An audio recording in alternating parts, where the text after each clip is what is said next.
Picture this. You're standing in a parking lot downtown. A BMW pulls in. The door opens. The driver steps out, wearing a logo shirt, a gleaming watch, holding the latest phone, looks successful. And there's a chance that right now, that person has a few $100s in their checking account, more credit card debt than savings, 3 months behind on rent. You don't know that. Nobody does. That's exactly the point. We're living in an era where the appearance of wealth and actual wealth have completely separated from each other. Not a little, completely. And the gap between those two things is being filled with debt, with performance, and with an economic system designed to encourage you to spend more than you actually have. Today, I want to talk about 10 signs of fake rich. Not to judge anyone, but because recognizing these patterns in others, and more importantly in yourself, is the first step to not falling into that trap. Because this trap doesn't just look foolish, it actively destroys your ability to build real wealth in ways that compound quietly over years. Sign number 1, the entry-level luxury trap. This is the person who buys the cheapest version of the most expensive brand. The base model BMW with no navigation. The Gucci logo belt with nothing to match it. The entry-level Louis Vuitton bag, bought on 3 months' salary. They want the badge without the budget. Here's what's interesting. A fully loaded Honda Accord costs roughly the same as a base model Mercedes. The Honda has better features, a more comfortable interior, better reliability, and lower maintenance costs. But the person chasing status doesn't want a Honda. They want other people to see the three-pointed star on the hood. And here's the part they don't calculate. That entry-level luxury car still carries luxury operating costs. Premium fuel, higher insurance, more expensive parts when something breaks. Every month, month after month, for years. People pretending to be rich spend roughly 20 to 30% of their income on looking wealthy. Actually, wealthy people spend 2 to 5% on those same categories. That difference compounds over decades into hundreds of thousands of dollars that never get invested. Truly wealthy people often buy their status items after they've built substantial wealth. The fake rich buy the symbol first and hope wealth follows. It rarely does. Sign number 2, constant money talk. Do you know someone like this? Every conversation gets pulled back to income, investments, deals in progress. You mention a vacation, and they explain their credit card rewards strategy. You share good news about a friend, and they pivot to their own achievements within 2 sentences. You mention a new watch, and they explain why theirs has a superior mechanical movement. People genuinely secure about their finances don't need to constantly remind everyone how well they're doing. The reminder is for themselves, not you. It's external validation filling an internal void. Watch for a specific pattern. They talk about money they're about to make, not money they've actually made. A huge deal closing next month. Once this investment pays off, everything changes. Always future tense, because the present doesn't match the image they're projecting. Money isn't real until it hits your account. Deals fall through, investments go sideways, but fake rich people discuss projected income as if it's already deposited, because reality isn't impressive enough. Truly wealthy people tend to be private about finances, not because they're secretive, because they have nothing to prove. Sign number 3, the designer item that costs more than what's in the bank. This is the most alarming sign. The person carrying a $5,000 bag with $2,000 in savings, a luxury watch on the wrist of someone with a maxed out credit card. This happens more often than you think. There's an old rule worth remembering. If you can't afford to buy it twice, you can't actually afford it the first time. If a single purchase represents 2 or 3 months of income, that's not wealth. That's living dangerously above your means while manufacturing the illusion of prosperity. Think about what that bag actually represents. Not accomplishment, not smart financial decisions, just a willingness to sacrifice future security for present appearance. The bag might impress strangers for 3 seconds. The empty savings account creates stress for years. I've seen people finance designer purchases, paying interest on a handbag, making monthly payments on a watch. The item depreciates while the debt accumulates. By the time it's paid off, they've spent 30% more than the sticker price on something now worth half what they originally paid. People with actual wealth rarely make purchases that jeopardize their financial foundation. Their luxury items represent a tiny fraction of their net worth. not a significant chunk of their monthly budget. Sign number 4. The constant one-upper. Whatever you've done, they've done something better. Whatever you bought, they bought something more expensive. You get promoted, they got a bigger promotion. You went to Bali, they just got back from the Maldives in business class. You bought your first home, they immediately explain why you should have waited for something bigger, because smaller properties don't appreciate as well. Picture that dinner party. Someone shares the news about closing on their first home. Before anyone can congratulate them, the one-upper jumps in.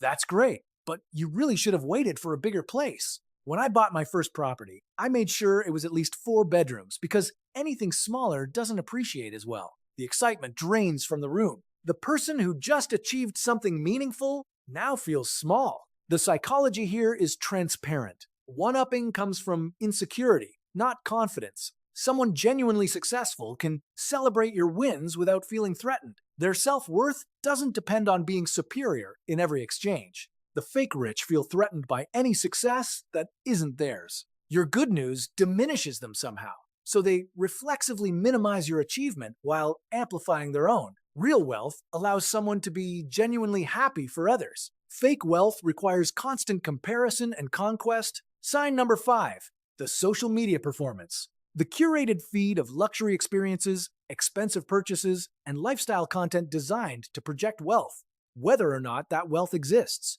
If someone's money is real, they don't need to document every moment for strangers on the internet.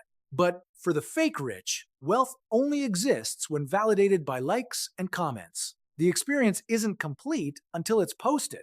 The purchase isn't satisfying until others have seen it. Here's the uncomfortable truth about social media. Showing off gets more engagement than showing discipline. A spend $1,000 at the mall with me video outperforms watch me add $1,000 to my emergency fund. The first feels aspirational. The second feels boring. This creates a perverse incentive. People learn that projecting wealth generates attention, regardless of whether the wealth is real. So they perform prosperity while building nothing. Meanwhile, actually wealthy people often maintain minimal social media presence. They don't need the validation, and they certainly don't need strangers knowing their financial business. Sign number 6, leasing luxury cars. This deserves its own category because it's become so normalized that people no longer recognize it as a red flag. When you lease a vehicle, you're paying for the steepest depreciation years, the most expensive period of a car's life, and then handing the car back, the dealer estimates what the vehicle will be worth at lease end, and you pay the difference between purchase price and that residual value, plus interest, taxes, and fees.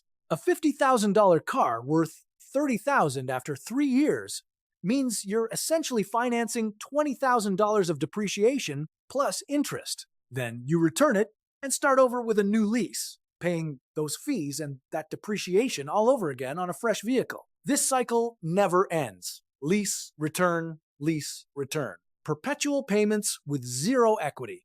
Ever.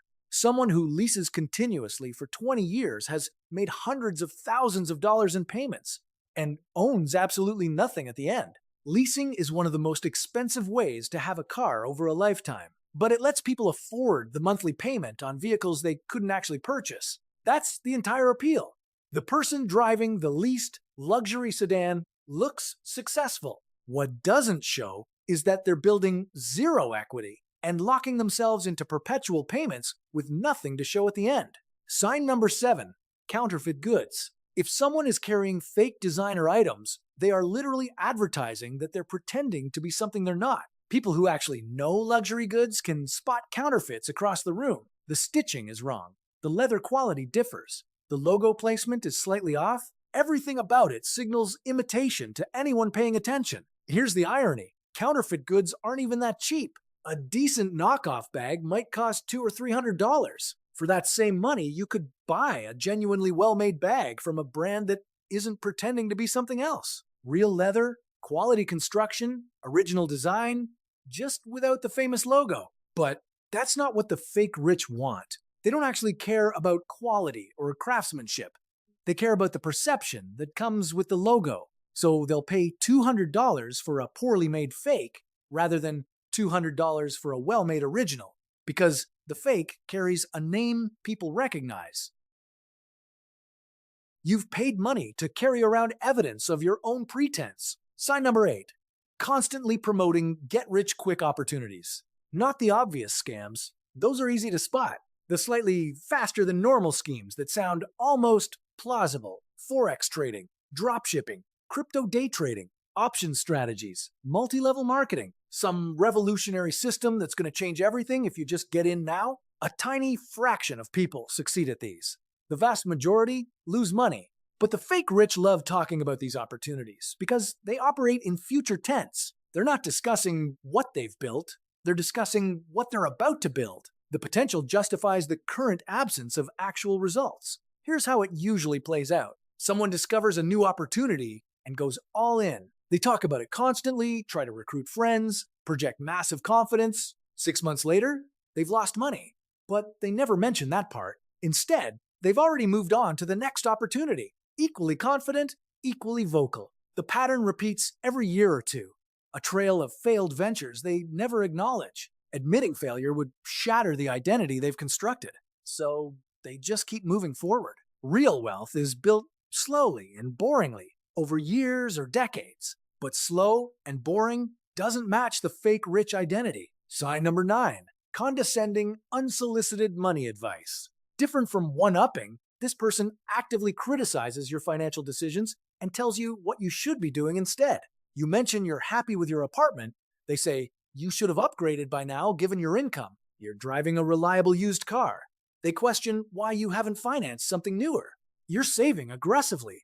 They tell you that money should be invested in whatever they're invested in. The advice is always unsolicited and always points toward whatever choices they've made, regardless of whether those choices make sense for your situation. Here's what's actually happening. They need to justify their own decisions. If you're succeeding with a different approach, it threatens their narrative. So they criticize your path to validate theirs. Someone genuinely wealthy can acknowledge that different strategies work for different people. The fake rich need everyone around them to confirm they're doing things correctly, because deep down, they're not confident those choices were right. And sign number 10, overdoing everything. Too many logos, too much jewelry, cologne you can smell from 2 rooms away, a walking advertisement for luxury brands, rather than a person who happens to own a few nice things. They've seen wealthy people in movies and decided to cosplay that aesthetic. Here's something worth noting.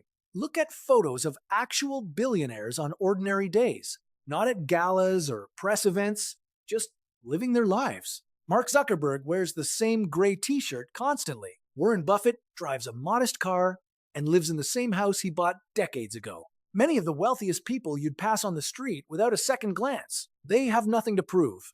Their identity isn't tied to what strangers think of their appearance. The fake rich operate from the opposite psychology. They feel they have everything to prove. So every item becomes a statement. Every accessory becomes evidence. The louder the display, the more desperate the attempt. When every single item someone wears is designed to signal wealth, that signal becomes noise. It reads as desperate rather than successful. And here's what I actually want you to take away from this. Real wealth isn't about what you show, it's about what you've built.